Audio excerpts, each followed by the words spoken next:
দেশ জুড়ে যখন জ্বালানি তেলের সংকটে কৃষকেরা দিশেহারা, ঠিক তখন কুষ্টিয়ার দৌলতপুরে মনিরুল ইসলাম নামের এক ব্যক্তি পোড়া মোবিল থেকে বিকল্প জ্বালানি তৈরির দাবি করে সেচ কার্যক্রম চালানো শুরু করে আলোচনায় এসেছেন। বিশেষ ধরনের এক বুস্টার উপাদান মিশিয়ে তিনি এই জ্বালানি তৈরি করেছেন, যা ডিজেল চালিত ইঞ্জিনে ব্যবহার করা যাচ্ছে। উদ্ভাবক মনিরুল ইসলাম বলেন, ২০০৭ সাল থেকে তিনি ডিজেল ইঞ্জিন নিয়ে গবেষণা শুরু করেন।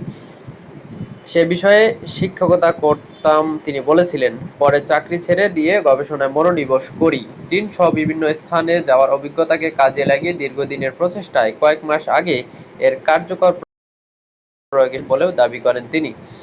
তিনি বলেন, ৪টি উপাদান তৈরি এই মিশ্রণটি মূলত বুস্টার হিসেবে কাজ করে। পোড়া মোবিলের সঙ্গে মাত্র ১০০ মিলিগ্রাম বুস্টার মিশিয়েই তৈরি করা হচ্ছে বিকল্প জ্বালানি, যার নাম দেওয়া হয়েছে মেথড অব অল্টারনেটিভ ডিজেল বা ম্যাড। স্থানীয় কৃষক সোলাইমান শেখ জানান, আমরা ডিজেলের অভাবে সেচ দিতে পারছিলাম না। এখন বিভিন্ন ফসল চাষের সময় আমাদের ধান শুকিয়ে যাচ্ছিল, পাট গাছে পানি দিতে পারছিলাম না। আমরা তখন মনিরুল ইসলাম ভাইয়ের কাছ থেকে পরামর্শ নিলাম কিভাবে পানি তোলা যায়। তিনি আমাদের জানালেন, ৫ লিটার পোড়া মোবিলের সঙ্গে ১০০ মিলিগ্রাম বুস্টার মিশিয়ে প্রায় ৭ লিটার ডিজেলের সমপরিমাণ কাজ করা যাচ্ছে, যা দিয়ে সেচ কার্যক্রম চালানো সম্ভব হচ্ছে। এখন আমরা তার পরামর্শে এই তেল বানিয়ে মাঠে সেচ দিচ্ছি। এখন আর ডিজেল নিয়ে চিন্তা করছি না। আরেক কৃষক জয়নাল আলী জানান, এখন আমাদের সিজন, এই সময় আমরা ধান তুলি, পাট চাষ করি। এছাড়াও আমাদের কলার বাগান আছে, সেখানে ১০০ বিঘার উপর কলার গাছ লাগানো হয়েছে। আমরা ডিজেলের অভাবে ঠিকমতো সেচ দিতে পারতাম না। এখন এই বুস্টার মিশিয়ে আমরা সেচ কাজ করি। এখন আর সমস্যা হয় না, আমাদের সমাধান হয়ে গেছে।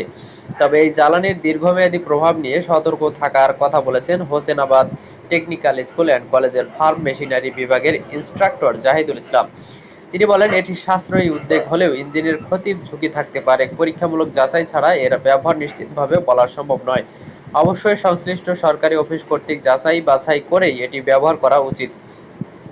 কারণ মেশিনারিজ তৈরি করে চীন ও জাপান। তারা জানিয়ে দেয় কোন কোন মেশিনে ডিজেল ব্যবহার করা যাবে। সেখানে অন্য কোনো বুস্টার ব্যবহার করা যায় না। এতে মেশিনের ভেতরের মোলায়েম নষ্ট হয়ে যায়। তবে এখানে অবশ্যই সরকারিভাবে পরীক্ষা-নিরীক্ষার মাধ্যমে অথবা কৃষি অফিসের পরীক্ষার মাধ্যমে যাচাই-বাছাই করে সঠিক তথ্য দিতে পারবে। দৌলতপুর উপজেলা কৃষি কর্মকর্তা রেহানা পারভীন জানান, কৃষক বন্ধু মেশিনারিজের মালিক মনিরুল ইসলাম পোড়া মোবিলের সাথে একটি বিকল্প বুস্টার ব্যবহার করে ডিজেলের বিকল্প হিসেবে জ্বালানি তৈরি করে সেচের ব্যবস্থা করেছে। আমরা সরেজমিনে সেখানে যেটি এটির ব্যবহার দেখে এসেছি। এটি বেশ ভালো ফলাফল দিচ্ছে। যদি নেগেটিভ কোনো পরিস্থিতি না হয়, সেক্ষেত্রে এটির ফলাফল মাঠ পর্যায়ে অনেক ভালো হবে। কৃষি অফিসের তত্ত্বাবধানে মাঠ পর্যায়ে এর কার্যকারিতা যাচাই করা হচ্ছে। সফল হলে কৃষকের উৎপাদন খরচ কমতে পারে বলেও তিনি মনে করেন। উপজেলা নির্বাহী কর্মকর্তা অর্থাৎ ইউএনও অনিন্দ গুহ বলেন, বর্তমানে কৃষকদের ডিজেলের সংগ্রহের জন্য বিভিন্ন জায়গায় যে সমস্যার মধ্যে পড়ছে। মনিরুল ইসলাম নামের এক ব্যক্তি আমার কাছে এসেছিলেন, আমাকে ওই পোড়া মোবিলের সাথে বুস্টার মিশিয়ে জ্বালানির বিষয়ে জানিয়েছিলেন।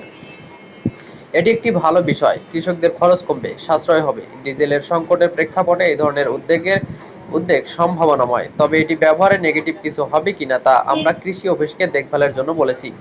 বিষয়টি ঊর্ধ্বতন কর্তৃপক্ষকে জানিয়ে পরবর্তী পদক্ষেপ নেওয়া হবে। তবে জ্বালানি সংকটের সময় এই উদ্ভাবন কৃষি খাতে নতুন সম্ভাবনা তৈরি করতে পারে বলেও মনে করছেন সংশ্লিষ্টরা।